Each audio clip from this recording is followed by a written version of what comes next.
Hello दोस्तों, मेरे channel पर आपका स्वागत है। आप कैसे हो? आई होप आप अच्छे होंगे। प्लीज़ दोस्तों, चैनल को लाइक शेयर और सब्सक्राइब जरूर करें। आज हम जानेंगे कि रामायण में धोबी ने सीता के लिए वनवास क्यों मांगा था, राम ने क्या कारण था। तो आइए दोस्तों, शुरुआत करते हैं कहानी की। उससे पहले प्लीज़ मेरे चैनल को लाइक शेयर और सब्सक्राइब कर दो। रावण को मारने के बाद जब अयोध्या आकर राम ने राज्य संभाला तो धोबी ने सीता के चरित्र पर सवाल उठाया। समाज में कोई बुरी परंपरा शुरू ना हो, इस कारण राम को सीता का त्याग करके उन्हें वनवास देना पड़ा था। रामायण कथा के अनुसार हम जानते हैं कि जब लंका विजय करने के बाद प्रभु श्री राम माता सीता और लक्ष्मण के साथ अयोध्या लौटे तो उनका स्वागत बहुत ही भव्य रूप में हुआ था। अयोध्या वासियों ने घी के दिए जलाए थे, लेकिन रामायण का ये स्याह पक्ष भी है कि माता सीता को अपनी पवित्रता का प्रमाण देने के लिए अग्नि परीक्षा भी देनी पड़ी थी। यहाँ तक कि उन्हें राज्य के बाहर से जंगलों में भी जाना पड़ा था। भगवान श्री राम ने माता को अयोध्या में क्यों छोड़ा, इसके पीछे क्या कारण था, आइए हम जानते हैं इस वीडियो के माध्यम से। जब भगवान श्री राम को 14 वर्षों का वनवास हुआ तो वे अकेले ही वनवास जाना चाहते थे, लेकिन माता सीता ने उनके साथ चलने का निर्णय लिया। ये माता सीता के स्वतंत्र निर्णय था। जंगल में माता सीता का रावण अपहरण कर लेता है। इसी मूल कारण को लेकर भगवान श्री राम ने लंका की चढ़ाई की और रावण का वध किया। जब श्री राम लंका विजय के बाद अयोध्या वापस आए तो कुछ दिनों के बाद श्री राम के गुप्तचरों ने उनसे कहा कि प्रजा में माता सीता की पवित्रता पर संदेह किया जा रहा है। इसी संदेह के कारण माता सीता को अग्नि परीक्षा भी देनी पड़ी थी, लेकिन इसके बाद ही माता सीता की पवित्रता पर सवाल उठाए जा रहे थे।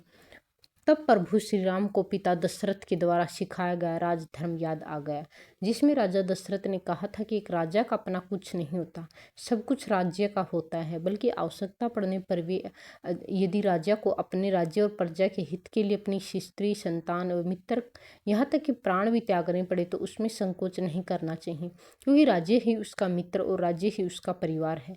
प्रजा की भलाई ही उसका सर्वोपरि उद्देश्य होता है और उसका सर्वोपरि धर्म होता है।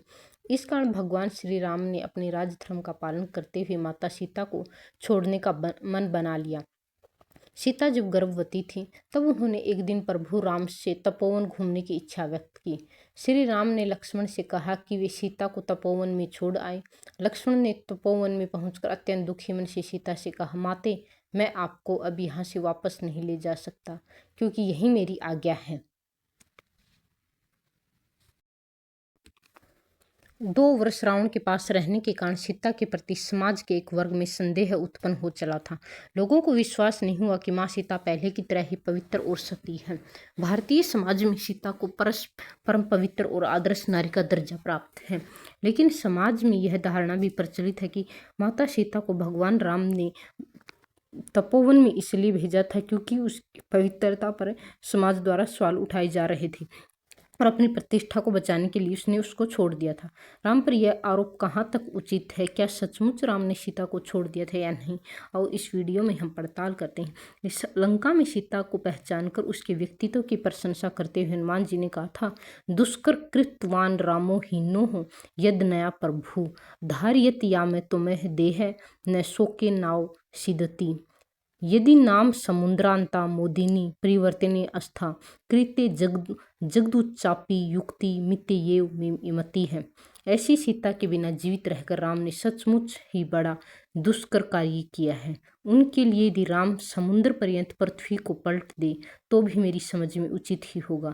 त्रिलोक्य का राज्य सीता की एक कला के बराबर भी नहीं है।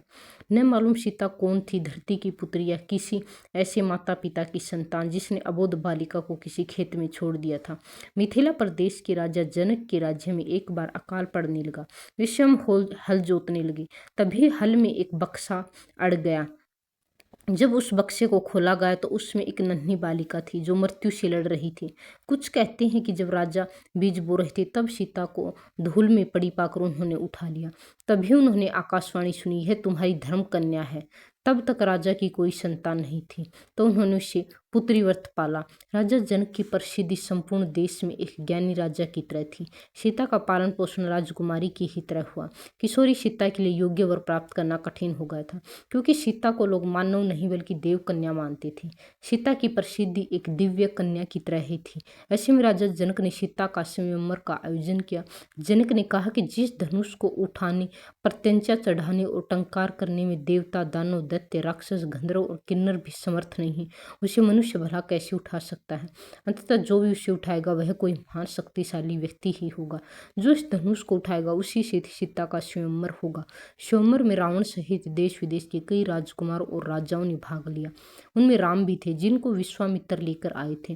जब रावण सहित सभी योद्धा हार गए तब जनक की अनुमति से राम ने अत्यंत सहजता से वह धनुष उठाकर चढ़ाया और मध्य से तोड़ डाला। धनुष की टंकार सुनकर राम, लक्ष्मण, विश्वामित्र और जनक के अतिरिक्त शेष समस्त उपस्थितिगण तत्काल बेहोश हो गई। इस तरह सीता ने राम के गले में वरमाला डाल दी। यहीं से सीता का संघर्ष शुरू होता है। कालांतर में केकई के दशरथ से वर मांग लेने पर सीता और रावण सहित राम 14 वर्ष के वनवास के लिए चले गए। वन में रावण ने सीता का अपहरण कर लिया। फलस्वरूप रावण और राम का वहां से युद्ध होता है और उसी के बाद राम सीता के लिए लड़ाई होती है दोनों में। लेकिन रावण होता है वो सीता को जीत नहीं पाता है। राम के भाई लक्ष्मण ने रावण की बहन शूर्पणखा की नाक काट दी थी।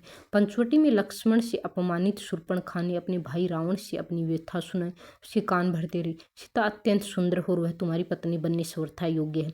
इसी पर रावण भड़क जाता है और सीता को अपनी पत्नी बनाने के लिए बहुत सारे प्रयत्न करता है। रावण ने खर और दूषण के साथ दंडकारण्य में पहुंचकर पुष्प के विमान से ही सीता को गुपचुप तरीके से देखा तो वे मुग्ध हो गया। तब रावण ने अपने मामा मारीच के साथ मिलकर सीता अपहरण की योजना बनाई। मारीच किसी भी रूप में ढल सकता था, किसी भी शरीर को ग्रहण कर सकता था। मारीच के सोने के हिरण का रूप धारण करके राम व लक्ष्मण को वन में ले जाने और उनकी अनुपस्थिति में रावण द्वारा सीता का अपहरण करने की योजना थी। इस पर जब राम स्वर्ण हिरण के पीछे वन में चले गए तब लक्ष्मण सीता के पास थे। लेकिन बहुत देर होने के बाद भी जब राम नहीं आए तो सीता माता को चिंता होने लगी। तब उन्होंने लक्ष्मण को भेजा। राम और लक्ष्मण की अनुपस्थिति में रावण सीता का अपहरण करके ले उड़ा। अपहरण के बाद आकाश मार्ग से जाते समय पक्षीराज जटायु को रोकने पर रावण ने उसके पंख काट दिए। रावण ने सीता को लंकाकारी के अशोक वाटिका में रखा और त्रिजटा के नेतृत्व में कुछ राक्षसियों को उसकी देखरेख का भार सौंप दिया। सभी राक्षसियां सीता माता को डराती रहती थी और रावण से विवाह करने के लिए उकसाती रहती थी। सीता 2 वर्ष तक रावण की अशोक वाटिका में बंदर बनकर रही, लेकिन इस दौरान रावण ने सीता को छुआ तक नहीं। इसका कारण था कि रावण को स्वर्ग की अप्सरा ने यह श्राप दिया था कि जब भी तुम किसी ऐसी स्त्री से प्रणय करोगे जो तुम्हें नहीं चाहती तो तुम तत्काल ही मृत्यु को प्राप्त हो जाओगे। अतः रावण किसी भी स्त्री को इच्छा के बगैर उसको नहीं छू सकता था। अशोक वाटिका लंका में स्थित है, जहां रावण ने सीता को हरण करने के पश्चात बंधक बनाकर रखा था। ऐसा माना जाता है कि एलिया पर्वतीय क्षेत्र की एक गुफा में सीता माता को रखा गया था, जिसे सीता एलिया के नाम से जाना जाता है। यहाँ सीता माता के नाम पर एक मंदिर भी है। माना जाता है कि रण क्षेत्र से वानर सेना और राम लक्ष्मण में भय और निराशा फैलाने के लिए रावण ने पुत्र मेघनाद से अपनी शक्ति का एक मायावी सीता की रचना की, जो सीता की भांति नजर आ रही थी। मेघनाद ने उस मायावी सीता को अपने रथ के सामने बैठाकर रण क्षेत्र में घुमाना प्रारंभ किया। वानरों ने उसे सीता समझकर प्रहार नहीं किया। बाद में मेघनाद ने मायावी सीता के बालों को पकड़कर खींचा, सभी के सामने उसके 2 टुकड़े कर दिए। यह दृश्य देखकर वानर सेना में निराशा फैल गई। सभी सोचने लगे, जिस सीता के लिए युद्ध कर रहे हैं वह तो मर गई, अब युद्ध करने का क्या फायदा। राम ने सीता की मृत्यु का समाचार सुना तो वह भी अचेत हो गए। चारों ओर फैला खून देखकर सब लोग शोकाकुल हो उठे। यह देखकर मेघनाथ निकुंभिला देवी के स्थान पर जाकर हवन करने लगा। जब राम की चेतना लौटी तो लक्ष्मण और हनुमान ने उन्हें अनेक प्रकार से समझाया कि विभीषण ने कहा है कि रावण कभी भी सीता को मारने की आज्ञा नहीं दे सकता। अंततः यह निश्चय ही मेघनाथ की माया का प्रदर्शन है। आप निश्चिंत रहिए। बाद में कुछ दिन युद्ध और चला और अंततः रावण मारा गया। राम जब सीता को रावण के पास से छुड़ाकर अयोध्या ले आए तो उनके राज्याभिषेक में कुछ समय बाद मंत्रियों और दुर्मुख नामक एक गुप्तचर के मुंह से राम ने जाना कि प्रजाजन सीता की पवित्रता के विषय में संदिग्ध है। अंततः सीता और राम को लेकर अनेक मनमानी बातें समाज में की जा रही हैं। उसकी पवित्रता पर सवाल उठाया जा रहा है। उस वक्त सीता गर्भवती थी। राम और अन्य ने सीता से कहा कि समाज में बातें बनाई जा रही हैं, सभी कहते हैं कि अग्नि परीक्षा देनी पड़ेगी। माना जाता है कि राम और समाज द्वारा संदेह किए जाने के कारण सीता ने ग्लानि, अपमान और दुख से विचलित होकर चिता तैयार करने की आज्ञा दी। सीता ने यह कहा कि यदि मन, वचन और कर्म से मैंने सदैव राम को ही स्मरण किया है तथा रावण जिस शरीर को उठाकर ले गया था वह अवश्य था। तब अग्निदेव मेरी रक्षा करी और जलती हुई चिता में प्रवेश किया। अग्निदेव ने प्रत्यक्ष रूप धारण करके सीता को गोद में उठाकर राम के सम्मुख प्रस्तुत करते हुए कहा कि वे हर प्रकार से पवित्र हैं। अब सवाल यह उठता है कि उपरोक्त कथा कहाँ तक सच है, जानेंगे हम आगे। अग्नि परीक्षा के बाद राम ने प्रसन्न भाव से सीता को ग्रहण किया। उपस्थित समुदाय से कहा कि उन्होंने लोक निंदा के भय से सीता को ग्रहण नहीं किया था, किंतु अग्नि परीक्षा से गुजरने के बाद ये सिद्ध होता है कि सीता पवित्र है, तो अब किसी को इसमें संशय नहीं होना चाहिए। लेकिन इस अग्नि परीक्षा के बाद भी जन समुदाय में तरह तरह की बातें बनाई जाने लगी। तब राम ने सीता को छोड़ने का मन बनाया। सीता जब गर्भवती थी तब उन्होंने एक दिन राम से एक बार तपोवन घूमने की इच्छा व्यक्त की, किंतु राम ने वंश को कलंक से बचाने के लिए लक्ष्मण से कहा कि सीता को तपोवन में छोड़ आए। लक्ष्मण ने तपोवन में पहुंचकर अत्यंत उद्विग्न मन से सीता से कहा, माते, मैं आपको अब यहाँ से नहीं ले जा सकता, क्योंकि मुझे रावण की आज्ञा मिली है। उन्होंने कहा कि आपको मैं तपोवन छोड़ आऊँ, क्योंकि यही आज्ञा है। ऐसा कहकर लक्ष्मण ने सब कुछ कह सुनाया और लौट आई। तपोवन में सीता को वाल्मीकि ने अपने आश्रम में स्थान दिया। उसी आश्रम में सीता ने लव और कुश नामक 2 पुत्रों को जन्म दिया। बालकों के पालन पोषण में आश्रम में ही हुआ, लेकिन विपिन की सीता के लिए राम एक पल भी नहीं रह सकते थे, और जिसके लिए उन्होंने सबसे बड़ा युद्ध लड़ा, उसे वह किसी व्यक्ति और समाज के कहने पर क्या छोड़ सकते थे। राम ने महान आदर्श चरित्र और भगवान माना जाता है। वे किसी ऐसे समाज के लिए सीता को कभी नहीं छोड़ सकते जो क्या नुशी सोच में जी रहे हो। फिर उन्होंने इसके लिए राजपाट छोड़कर वन में जाना होता तो वे चले जाते।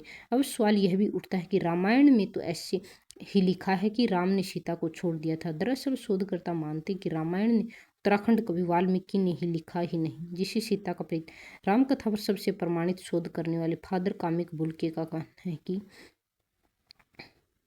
स्पष्ट मत है कि वाल्मीकि रामायण का उत्तराखंड मूल रामायण के बहुत बाद पूर्णतः प्रशिक्षित रचना है, और ये 100% सच है। तो प्लीज़ दोस्तों, आपको मेरी वीडियो कैसी लगी? अगर पसंद आई है तो मेरी वीडियो को लाइक शेयर और सब्सक्राइब जरूर कर दें। जय हिंद दोस्तों, मिलते हैं अगली